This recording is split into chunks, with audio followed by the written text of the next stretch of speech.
시청자 여러분 안녕하십니까? VOA 뉴스투데이 시작합니다. 8월 유엔 안보리 의장국을 맡은 미국의 유엔 주재 대사는 안보리가 북한의 잇따른 도발에 대응해 북한을 규탄하는 결과물 도출을 위해 노력해왔다며 중국과 러시아의 동참을 거듭 촉구했습니다. 또 8월 안보리 의장국으로서 각국의 식량 문제와 인권 상황 문제를 최우선으로 다룰 것이라고 밝혔습니다. 함지아 기자가 보도합니다. 린다 토마스 그린필드 유엔 주재 미국 대사는 유엔 안보리 8월 의장국 자격으로 뉴욕 유엔 본부에서 기자회견을 열었습니다. 토마스 그린필드 대사는 북한의 미사일 발사에 대한 안보리 차원의 대응 방안과 관련한 질문을 받고 중국과 러시아가 대북 규탄에 동참해야 한다며 관련 노력을 기울일 것이라고 밝혔습니다.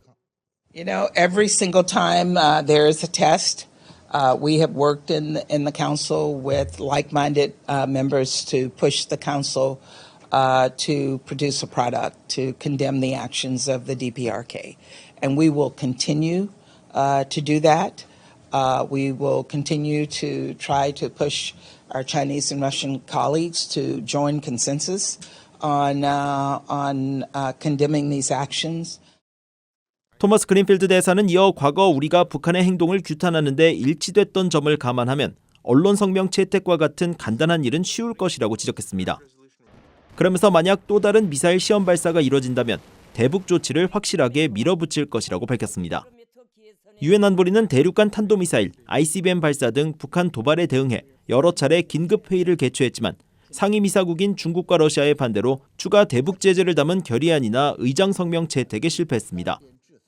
토마스 그린필드 대사는 이어 8월 의장국으로서 식량 불안정과 각국의 인권 상황에 대한 해결 노력을 최우선 과제로 삼을 것이라고 밝혔습니다. 일부 안보리 이사국이 인권 문제 논의를 반대하고 있다는 지적에는 인권은 평화와 안보에 관한 것이기 때문에 안보리에 속한 문제라며 인권 문제 논의의 필요성을 거듭 강조했습니다. 이런 가운데 미국 국방부는 브리핑에서 우크라이나 전쟁에서 북한제 무기가 사용된 정황이 포착됐다는 영국 파이낸셜 타임스 보도와 관련한 확인 요청을 받고 즉답 대신 북한과 러시아의 무기 거래에 대한 문제점을 거듭 지적했습니다.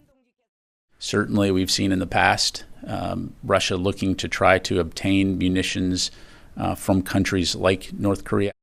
It highlights the dire straits that Russia finds itself in when it comes to resupplying and refreshing its munitions capabilities. VOA 뉴스 함지아입니다. 유럽연합은 북한이 러시아에 무기를 제공하고 있는 것은 불법 침략 전쟁에 대한 지원 행위라고 비판했습니다.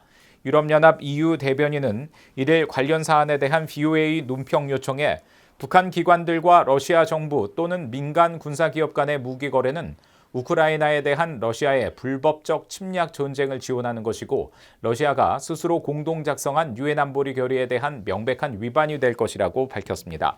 그러면서 러시아가 이처럼 북한 같은 나라에 계속 의존하는 것은 러시아의 고립 상태가 더욱 심화되고 있음을 보여주는 것이라며 러시아와 북한 모두 유엔 안보리 결의 위반을 중단하고 탄약 등 북한의 군 장비를 러시아로 이전하는 것을 완전히 중단할 것을 촉구한다고 밝혔습니다.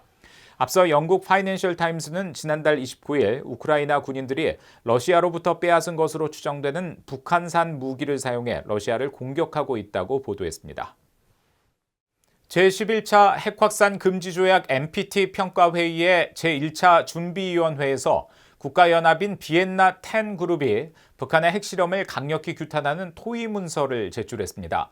오스트리아 빈에서 1일 속개된 NPT 평가회의 준비위원회에서 호주와 오스트리아, 캐나다 등 11개국으로 구성된 비엔나 10 그룹은 토의 문서에서 핵실험 유해는 사실상 국제 규범이 됐지만 북한은 2006년부터 2017년까지 6차례 핵실험을 실시함으로써 21세기에 유일하게 핵실험 유해에 역행했다고 비판했습니다.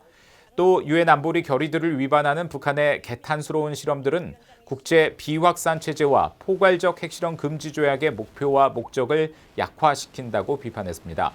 NPT 준비위원회 이틀째 일반 토의에서 발언을 이어간 각국 대표들은 북한이 핵과 미사일 개발로 국제 비확산 체제에 심각한 위협을 제기하고 있다고 지적하며 이탈리아와 싱가포르는 북한의 추가 도발 중단을 촉구했습니다. 미국 상원에서 전 세계 인신매매 실태에 대한 인식을 제고하기 위한 결의안이 발의됐습니다. 특히 북한에서 벌어지는 강제 노동은 정치적 억압 체제의 일부라고 지적하고 이 같은 현대판 노예제를 종식시키기 위해 국제사회의 일치된 행동이 필요하다고 강조했습니다. 이조은 기자의 보도입니다. 유엔이 지정한 7월 30일 세계 인신매매 반대의 날을 맞아 미국 공화당의 마샤 블랙번 상원 의원이 발의한 현대판 노예 인식 제고 결의안입니다. 이 결의안에는 북한과 중국, 러시아, 이란 등 11개 나라에서 이뤄지고 있는 인신매매 실태가 구체적으로 지적됐습니다. 특히 북한에 대해선 미국 국무부가 지난해 발표한 인신매매 보고서를 인용해 강제노동은 북한에서 자리 잡은 정치적 억압체제의 일부이며 경제체제의 한 축이라고 적시됐습니다. 또 북한 주민들은 주로 러시아와 중국 등 해외에서 조직적인 강제노동을 당하고 있다면서 이것은 유엔 안보리 결의 위반이며 북한 등 일부 국가에서 자행되고 있는 이 같은 인신매매 피해자들을 현대판 노예라고 규정했습니다. 그러면서 전 세계적으로 현대판 노예제를 종식하기 위한 일치되고 국제적인 행동을 요구한다고 밝혔습니다. 블랙번 의원은 결의안을 발의한 지난 26일 성명을 통해 전 세계적으로 2,800만 명으로 추정되는 인신매매 피해자들이 있으며 이 가운데 최소 330만 명의 어린이들은 강제노동을 경험하고 있다고 지적했습니다. 그러면서 이번 세계 인신매매 방지의 날에 이런 끔찍한 관행을 완전히 종식하기 위해 우리가 할 수 있는 모든 것을 하겠다는 의지를 다시 한번 다지기를 바란다고 강조했습니다. 미국 정부는 매년 북한을 최악의 인신매매 국가로 지목하고 있습니다. 올해는 북한과 함께 중국과 러시아, 아프가니스탄과 쿠바, 이란, 버마 등 11개 나라가 3등급을 받았습니다. 이런 가운데 상원에서 추진된 북한 인권법 연장 조치가 무산됐습니다.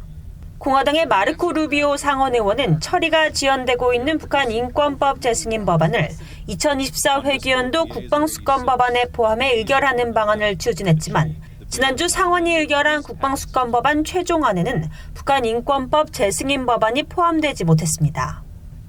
지난해 9월 만료된 북한 인권법을 5년 더 연장하기 위한 재승인 법안은 현재 상원과 하원에 각각 상정됐지만 상임위인 외교위원회에 각각 계류 중입니다. 북한 인권법 재승인 법안은 이견이 없는 초당적 안건이지만 예산안 처리 등 의회의 우선순위에서 밀리면서 처리가 지연되고 있습니다. VOA 뉴스 이조은입니다. 유럽연합 EU가 북한 정권이 광범위하고 조직적인 인권 침해 문제를 해결하기 위한 건설적인 노력을 하지 않고 있다고 비판했습니다. EU는 지난 31일 발표한 2022년 인권 민주주의 연례 보고서에서 북한 내 인권 침해는 많은 경우 반인도적 범죄에 해당한다는 2014년 유엔 북한인권조사위원회 COI 조사 결과를 언급하면서 이같이 지적했습니다. 특히 북한 정부가 코로나 확산 차단을 이유로 지난 2020년 1월 단행한 국경 폐쇄를 유지하면서 유엔 회원국 등 외부의 지원 제안을 받아들이지 않는 한편 코로나 확산 방지나 외부 정보 접근 유포 차단 관련 규정을 위반할 경우 사형을 포함한 엄격한 처벌을 위협했고 실행에 옮겼다는 정보가 전해졌다고 밝혔습니다. EU는 이어 북한 당국의 시장 거래 통제, 국제 인도주의 단체 활동 중단과 함께 경제 관리 부실과 자연재해의 장기적 여파 등이 식량 불안과 잠재적인 인도적 비상사태로 이어지고 있다고 외부에서는 계속 우려한다고 지적했습니다. 북한이 중국의 중고 선박을 또다시 구매한 것으로 파악됐습니다. 선박의 실시간 위치 정보를 보여주는 마린 트래픽에 따르면 최근까지 중국 선적이었던 저싱항 95호는 한반도 시각 1일 선박 자동 식별 장치 AIS를 통해 북한 선적의 제일봉 1호라는 신호를 발신했습니다. 제일봉 1호는 최근까지 중국 선박이었던 2,949톤의 저싱항 95호에서 선주와 선사가 바뀐 것으로 추정되는데 저싱항 95호는 2004년 건조 이후 중국 선적으로 운영되다가 2005년 11월부터 2007년 4월 사이 파나마 깃발을 달았고 이후 다시 중국 선적으로 약 16년간 운행해왔습니다. 앞서 BOA는 국제해사기구 IMO의 국제통합해운정보 시스템에 올해만 모두 19척의 중국 선박이 북한 선박으로 새로 등록된 사실을 파악해 보도했으며 이번 한 척을 더할 경우 중국에서 북한으로 선적이 바뀐 선박은 20척으로 늘어납니다. 유엔 안보리는 지난 2016년 채택한 대북결의 2322호를 통해 유엔 회원국이 북한의 선박을 판매하거나 북한 선박을 구매하지 못하도록 했습니다. 한국을 방문한 미국의 소리 VOA의 요란다 로페즈 총국장 대행이 김건 한국 외교부 한반도 평화교섭 본부장을 만나 북한에 대한 정보 유입 협력 강화 방안을 논의했습니다. 한국 외교부는 1일 보도자료를 통해 김 본부장과 로페즈 VOA 총국장 대행이 이날 한국 외교부에서 만났으며 이 자리에서 김 본부장은 VOA의 노력은 국제사회가 북한의 실상을 이해하는 데 기여할 뿐 아니라 북한 주민들의 외부 세계에 대한 이해 증진에도 도움이 될 것이라고 말했다고 밝혔습니다. 이어 로페즈 총국장 대행은 1942년 설립 이래 VOA는 한반도 문제를 꾸준히 조명하면서 북한의 경제난과 식량난, 인권 상황 등 내부 정세를 생생하게 보도함으로써 국제사회에 북한의 실상을 알리기 위해 노력하고 있다고 말하고 VOA 한국어 방송은 외부 정보로부터 고립돼 있는 북한 주민들에게 대내외 상황이 전달되도록 노력하고 있다고 강조했습니다. 이상으로 VOA 뉴스투데이 마칩니다. 시청해주신 여러분 고맙습니다.